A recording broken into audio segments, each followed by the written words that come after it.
Quanto tempo o goleiro tem para reagir a uma cobrança de pênalti? Ou seja, quanto tempo ele tem para escolher o canto? Thiago Silva একজন ব্রাজিলের বিখ্যাত football খেলোয়াড়। তিনি জানতে চাচ্ছেন একটি penalty kick প্রতিহত করার জন্য একজন গোলকিপারের কি পরিমাণ সময় প্রয়োজন। তো লক্ষ্য থেকে 12 গজ বা 36 ফুট দূর থেকে কিক করা হয়। তো গোল পোস্টটি প্রস্থে 24 ফুট বা 8 গজ এবং লম্বায় এটি 8 ফুট এবং আরো কিছু মাপ নিয়ে চিন্তা করি। যেখান থেকে বলটি গোলের নিচে ডান দিকে কিক মারবে তার দূরত্ব নির্ণয় করার চেষ্টা করি এবং এটি অবশ্যই গোলের নিচে বাম দিকের দূরত্বের সমান হবে এবং আমি অবশ্যই চাইবো যে ভিডিওটি সাময়িকভাবে বন্ধ রেখে চিন্তা করতে। তো আমি যেভাবে এটি এঁকেছি দেখতে পাচ্ছ এটি একটি সমকোণী ত্রিভুজ। তাহলে আমরা পিথাগোরাসের সূত্র ব্যবহার করতে পারি এই দূরত্ব নির্ণয়ের জন্য এবং তুমি হয়তো বলতে পারো কিভাবে আমরা এটি নির্ণয় করব। এই ত্রিভুজের দৈর্ঘ্য 36 ফুট এবং আমরা জানি যে ঠিক এই ভূমিটি গোলের প্রস্থের অর্ধেক, তাহলে এটি হবে 12 ফুট। ঠিক এটুকু পিথাগোরাসের সূত্র অনুযায়ী ঠিক এই দূরত্বটুকু হবে অন্য পাশের বর্গের সমষ্টির বর্গমূল। তাহলে এটি হবে বর্গমূল 12 স্কয়ার যোগ 36 স্কয়ার। এবার ক্যালকুলেটর ব্যবহার করে এর উত্তর বের করার চেষ্টা করি। তাহলে এটি হবে বর্গমূল 12 স্কয়ার যোগ 36 স্কয়ার বর্গফুট, 33 নয় 36 এর বর্গ। এর সমান হবে 37.95। এবার আমরা এই সংখ্যাটি ব্যবহার করে এটি বলতে পারি।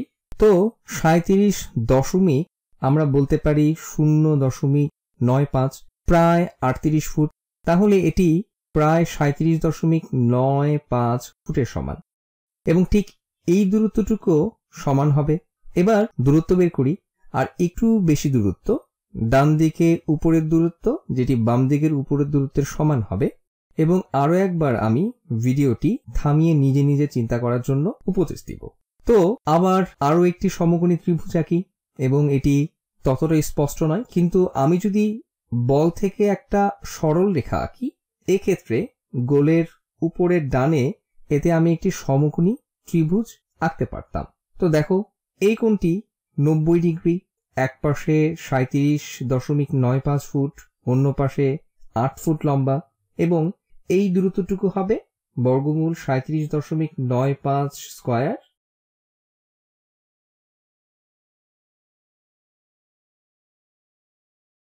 যোগ 8 স্কয়ার। এবার ক্যালকুলেটর দিয়ে এটির মান নির্ণয় করি। তাহলে আমি ক্যালকুলেটর টিপে বর্গের হিসাবটি শেষবার যথাযথভাবে করব, তার মানে বর্গ করে শেষ উত্তর। এর বর্গ করি, এর সাথে 8 এর বর্গ 64 যোগ করি এবং এখন আমরা এর বর্গমূল বের করব। তাহলে 1504 এর বর্গমূল কত? তো 38 এর কাছাকাছি একটা, তো আমরা বলতে পারি 38.8 ফুট অথবা বলতে পারি 38.78 ফুট। তাহলে এটি প্রায় 38.78 ফুটের সমান। এর পরের ব্যাপারটি নিয়ে একটু চিন্তা করি এবং আমার মনে হয় আমরা যেটি বের করতে চাচ্ছি এটি সেটি। গোলরক্ষককে কতবার ওখানে যেতে হয়েছে তা বের করব, কারণ কেউ একজন বলতে পারে এটি করা সবচেয়ে কঠিন। গোলরক্ষক তাদের সবচেয়ে বেশি দূরত্বে যেতে হয় এবং তাদের ঠিক এখানে আসার জন্য ঝাঁপ দিতে হয়। তো এবার এই দুটি বিন্দু থেকে এই বিন্দুর দূরত্ব চিন্তা করা যাক এবং এরপর আমরা চিন্তা করতে পারি গোলরক্ষককে আসলে কতবার ডাইভ দিতে হচ্ছে, যেহেতু তাদেরও উচ্চতা আছে এবং তারা তাদের হাত হাওয়ার উপরে উঠাতে পারে এবং এটি আবারও পিথাগোরাসের সমস্যার সমাধানের মতো। এখানে একটি সমকোণী ত্রিভুজ আছে এবং তুমি এটিকে এপাশেও দেখতে পারো। তো আমরা জানি এটি 12 ফুট এবং এটি 8 ফুট। তো আমরা জানি এই দূরত্বটুকু হবে বর্গমূল 12 স্কয়ার যোগ 8 স্কয়ার সমান সমান বর্গমূল 144 যোগ 64। এবার এটি বের করি, তাহলে এটি হবে বর্গমূল 144 যোগ 64 সমান সমান 14.42 ফুট। এর সমান হবে 14.42 ফুট এবং আমরা ধরে নিচ্ছি গোলরক্ষক এদিক থেকে এদিক পুরোটা যায়নি, গোলরক্ষকের উচ্চতাও আছে এবং সে তার হাত হাওয়ায়ও উঠাতে পারে। তো আমরা ধরে নিতে পারি গোলরক্ষক বলের জন্য ঝাঁপ দেওয়ার সময় এভাবে প্রসারিত হয়েছিল। তাহলে তাদের আসলে যতটুকু যেতে হয়েছিল তা হলো তাদের নিজ নিজ প্রান্ত থেকে ওই কোণে ঠিক এতটুকু। তো আমরা যদি এই পুরোটা ধরি, যদি গোলরক্ষক ডাইভ দিয়ে প্রসারিত করে অথবা প্রসারিত হয়, ধরি 7 1/2 ফুট পুরোটা প্রসারিত হলো। তো এ দূরত্ব 7.5 ফুট পুরোটা প্রসারিত হয় এবং তারা 14.42 ফুট পেতে চায়, এবং আমি সংখ্যাটি মোটামুটি কমিয়ে একবারে 14.4 বলতে পারি, তাহলে তাকে প্রায় 6.9 ফুট যেতে হবে। তাহলে তার প্রায় আসলে 6.9 ফুট যেতে হবে।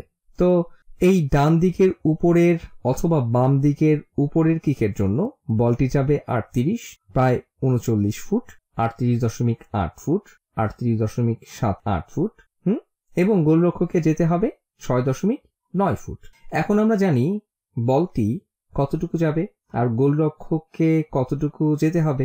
এবার আমরা চিন্তা করতে পারি সময় নিয়ে, আসলে কতটুকু সময় লাগবে, এবং এটি করতে হলে আমাদের তাদের গতি সম্পর্কে জানতে হবে।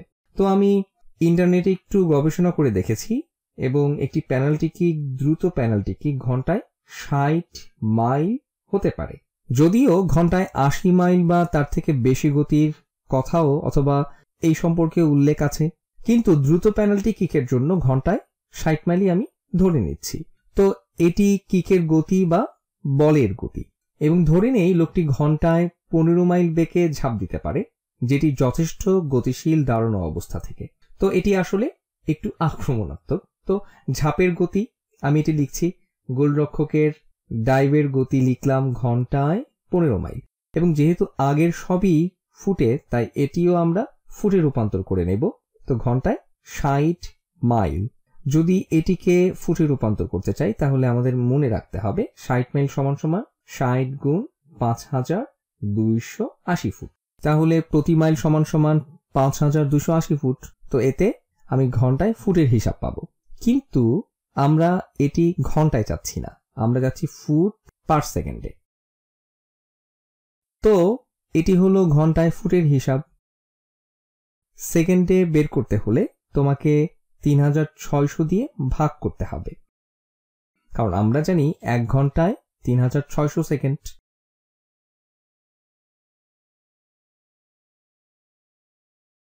তো এতে হবে সেকেন্ডে 88 ফুট।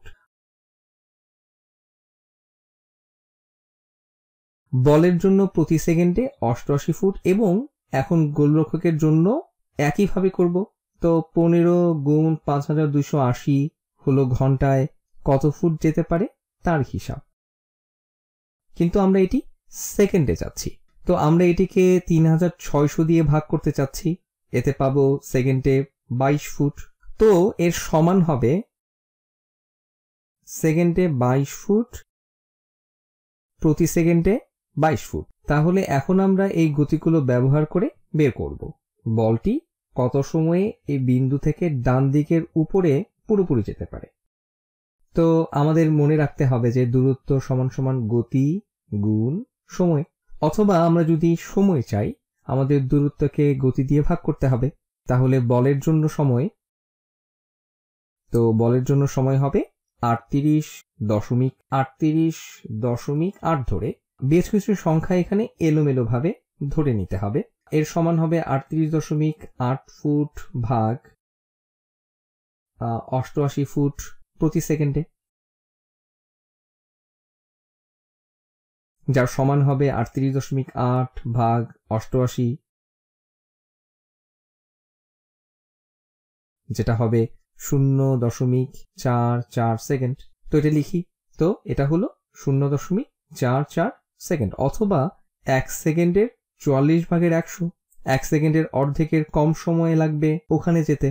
অবশ্যই বল যদি এর থেকে দ্রুত যায় তাহলে আরো কম সময় লাগবে, আর যদি এর থেকে ধীরে যায় তাহলে এর থেকে বেশি সময় লাগবে। এবার ব্যক্তির কথা চিন্তা করি, 6.9 ফুট যেতে তার কত সময় লাগবে। তাহলে গোলরক্ষকের সময় সমান